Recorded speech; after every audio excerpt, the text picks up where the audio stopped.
Hello! So we are on to September reading. So I managed to read these 6 books.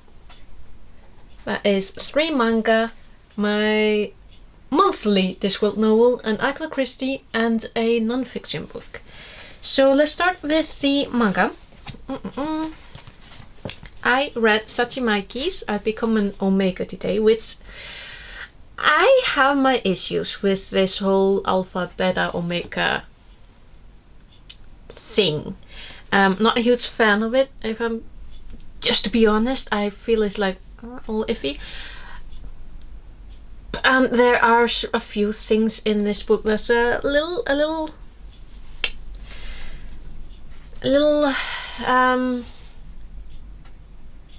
how do you want to put it? It's not like non-consensual.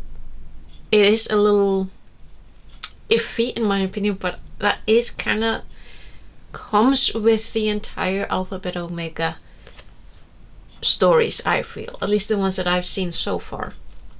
It's always a little bit iffy. But at the core of it, this is a cute love story between childhood friends. And yeah, it's about love. And the other one, quite a bit. I mean, honestly, okay, so I've Become an Omega today is a yaoi. There are sex scenes. Secret XXX by Meguro Hinohara. Definitely mature. There's a lot of sex in this.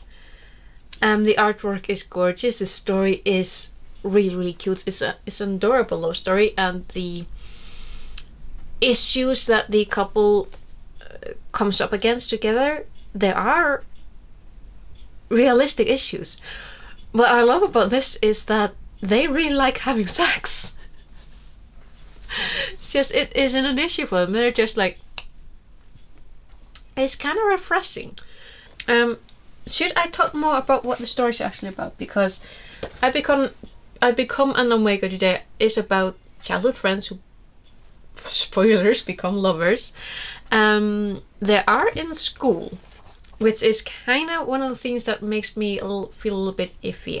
I'm not quite.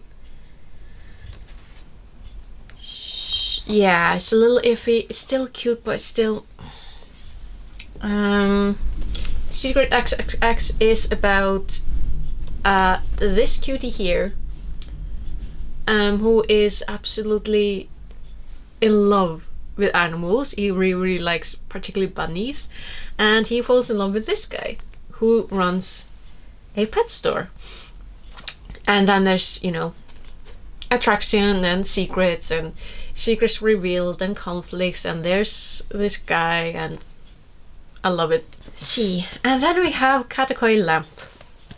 The third yaoi. And this again is still a really sweet love story. It's about this guy here who runs a cafe, who falls in love with this guy who is a regular, but this guy is in love with this guy's employee. So a wonderful conflict there. And I don't think that this is like, yeah, there isn't that much, nearly as much sex in this book as in the other two. Definitely not like in XXX, but it's definitely, yeah, found it. It's not explicit. It's really cute love story. I've been really happy with the yaois that I've managed to find so far. They've been really cute love stories for the most part. So I'm really happy about that. As for this month's Discworld novel, I read Reaper Man, and I love this book. So yeah, I'm doing this entire rereading thing that, according to my schedule, the last book I will be reading in 2025, so we'll see how that goes. But Reaper Man is focused on the most favorite Discworld character, that will be Death. And in this book, Death, he kind of gets the pink slip, And Ripperman explores what happens on the Discworld when Death isn't there to do his job. Shenanigans. Oh, and there's also a parasitic shopping mall. I know. I've already made a video about this one, so you're more than welcome to go check it out. I can't get over the parasitic shopping mall. There's people are very, very divided about that, because Discworld is a fantasy novel and, you know, fantasy series, and for there to suddenly be a shopping mall is a little bit on the nose, but at the same time I find it just so hilarious. Just the entire concept. There's wizards fighting a shopping mall. That's alive, literally alive. It's just hilarious. Then I read Agatha Christie's Lord Edgware Dies. It's a Poirot novel. And honestly, I'm starting to feel like if I don't read a Discworld novel and a Christie novel in a month, I don't feel like I read anything that month. And this one, this is one of those stories where I didn't remember the ending. I didn't remember who the murderer was. So going through the story was fantastic. I had an inkling of who the murderer was, and so I wasn't surprised, but I really loved just the journey, the red herrings, everyone who had a reason to kill Lord Edgware. So it's a Poirot story, as I said. I'm just gonna read the back so you can.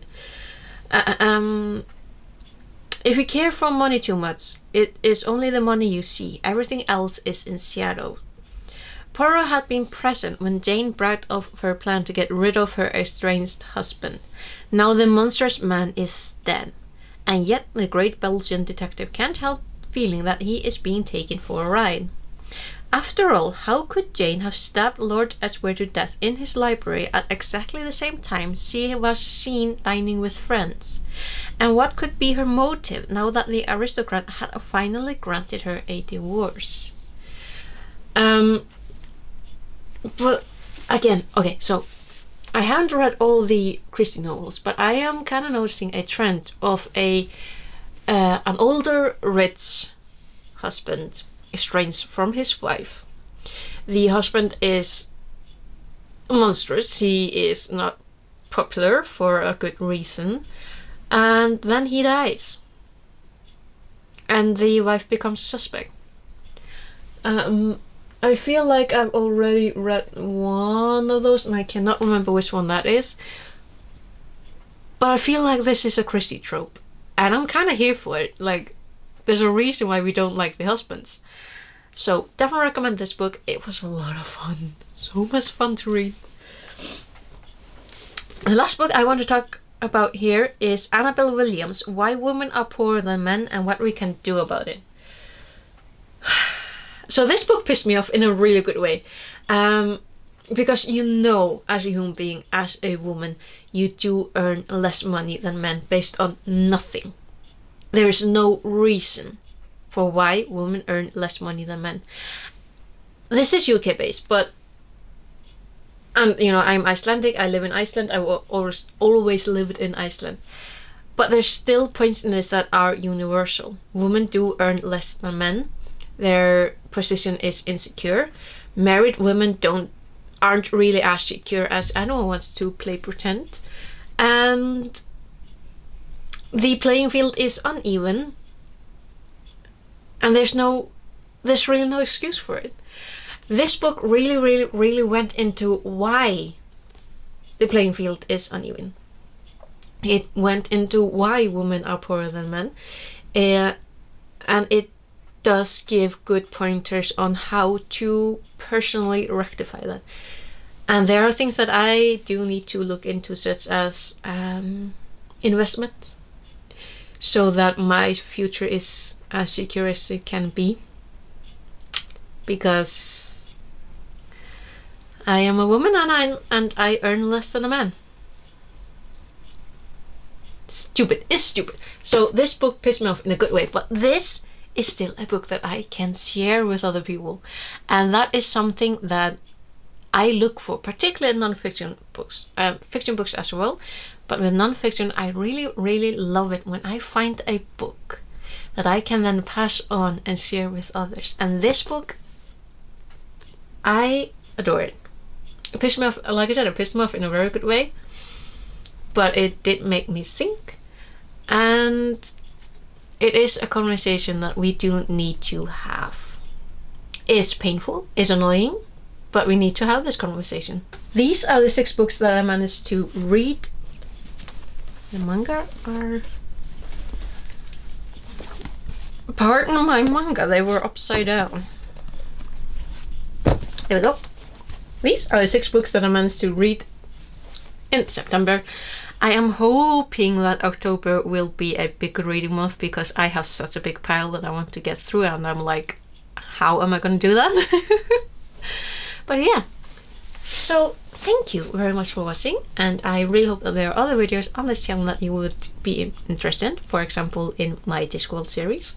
I do heavily recommend it because it's a lot of fun to make. That's enough yattering from me in this video. I need to get stopped. My battery is dying as usual.